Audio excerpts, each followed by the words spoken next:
Praise God for His wonderful works. I'll be sharing now how God guided me in my marriage. Actually, God showed me my husband 8 years before our marriage. One day, I heard a message on a Christian home. How nice it would be a Christian home. There will be a peace, joy. There will be love relationship, which I didn't experience in my Christian home, in my Hindu home. So I thought it is so nice having a home like that where there is love, joy, peace, and love relationship. And I came back to my room after the message in the church. I was alone in the room. I was just pondering on that, and literally, like I was longing for such kind of home where there is love, joy, peace, love relationship. I was just pondering on that. Then one young man's face was coming to my mind, which is strange to me because I never had such thoughts about that man before. In fact, uh, I was still a beginner in my Christian walk. In fact, I was thinking like I should get married with a person from my same community who is converted to Christianity, so that my parents also would be happy and everything will be in line, everything will be fine, like that my thought. But when this young man's face came to my mind, I was just startled, like, Lord, what is this? Because I never had such thoughts about this man. What is your will? Why is it coming to, why this face is coming to my mind? Just speak to me, Lord, about this. Then I just prayed about it. I started reading the Bible. Then God spoke to me through Psalm 45 verse 10, which said, hearken unto me, O daughter, forget your father's house, and he is the king, and just worship him. Like that, God spoke to me, and I just read after that the entire psalm. It is like the psalmist is so delighted about a good thing, and when I was reading that, I felt no joy in my heart also. But at the same time, I could not no believe what God is showing me. I just asked God, I don't know, I can't believe this. You just confirm your will. The following Sunday, I went to church. After the service, immediately after the service, that young man's sister came to me and said, Seema, you have to be faithful to God till marriage. That much only she just said and left. Then I felt in my heart, yes, it is God's will. God confirmed His will again about my future marriage. I felt, but I didn't have guts to share with others, thinking that like, oh, this girl likes that boy, so she's creating stories. That to the church where I go, love marriage, such things are strictly forbidden. Like, they don't encourage love marriages like that. So I didn't have guts to share with anyone. I just kept to myself. But when I was just writing a letter, one friend just saw that letter, and she just in fact rebuked me, like, why are you like doing like this? I just said, no, nothing. I don't have anything in my heart. Just God revealed me. Of course, she also didn't say anything towards to others. So that incident happened in one town in Andhra, that in Karnool. So I finished my studies there, my graduation. After that, when I was completing my studies, like I was in almost towards the end of my fourth year, that is final year, my parents saw one proposal, and it was like a man well settled in life in a worldly way speaking, a well qualified man, and my parents saw that proposal. Then I asked God, Lord, what is your will about this, which my parents saw this? Then God spoke to me through Deuteronomy chapter 30, verses 15 to 20. God told me clearly, see, I have set before thee two ways, life and death, curse and blessing. That means God was referring, already God showed me one man regarding my marriage. But again, this is kept before me by my parents, which is worldly proposal, Hindu proposal. Then God told me, you choose, what do you want? Whether you want blessing or curse, life or death, you choose. When God spoke to me like that, I just said no to that proposal, and God kept me. Then after that, I moved to Bangalore for my job purpose.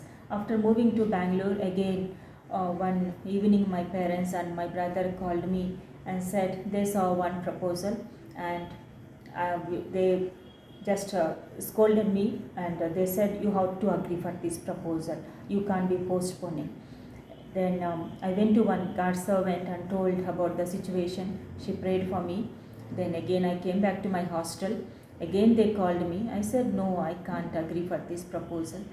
They said okay, fine.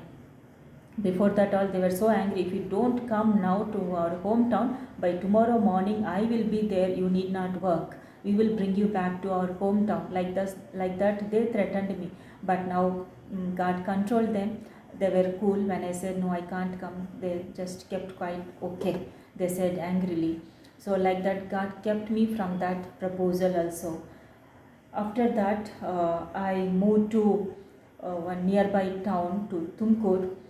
Then one day in the afternoon, my mother called me again over the phone. She was telling me, we saw one proposal, you have to agree. This time you can't escape. You can't say no every time. Everything is over. Only you have to say yes. But I didn't have strength to argue with her.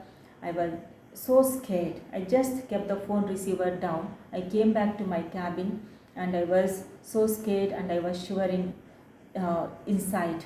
Uh, then God reminded, then I thought, oh, that's the end of my Christian walk. They will come and take me away from this place. That's all. That's the end of the story of my Christian walk, I thought. But God reminded me that is calendar verse which said like this: no man shall be able to pluck you out of my father's hand. So when that verse came to my mind, my fear left me, my shivering left me. Yes, my God will preserve me. That confidence came to me. Then after that, about that proposal, I don't know what happened. My parents were quiet for some time. Then I joined for my higher studies. Okay, after I joined for my higher studies, uh, again my parents saw one more proposal, a known family to us, a doctor by profession. Then again I asked God, Lord, what is your will? Then God spoke to me through 2 Corinthians 6th chapter, verses 14, 17 and 18. Verse 14, be ye not unequally yoked together with unbelievers. For what fellowship hath righteousness with unrighteousness?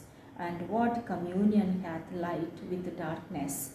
And verses 17 and 18, wherefore come out from among them, and be ye separate, said the Lord, and touch not the unclean thing, and I will receive you, and will be a father unto you, and ye shall be my sons and daughters, said the Lord Almighty. So when God spoke to me through this verse, I said no to that proposal. I said no, but it was very displeasing to my parents. But since God spoke to me, I said no. Then after that, I finished my studies. Again, one more, the last trial, the very severe trial it was. Again, my parents saw a proposal, and my mother called me and said, we saw a proposal. You have to agree for this. They are political people, and we have given them our word already. Everything is over. Just they'll come and see you, and everything will be done. That's it. Everything is finalized.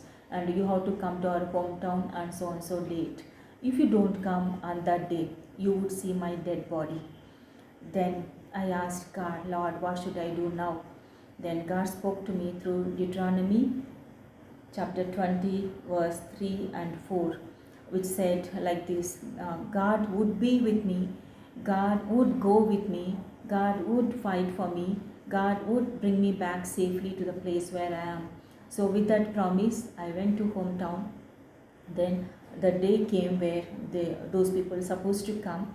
That morning itself, phone call came. My mother attended. After the phone call, my mother was sad. I just asked, what happened, Ma?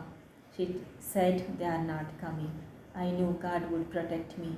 Then later that day, my mother asked me, what is this? till now we saw so many proposals, from the age of 22 to 28 years, for almost 6 years they were seeing proposals for me, but nothing worked out. My mother was so desperate. She asked me, why is this happening?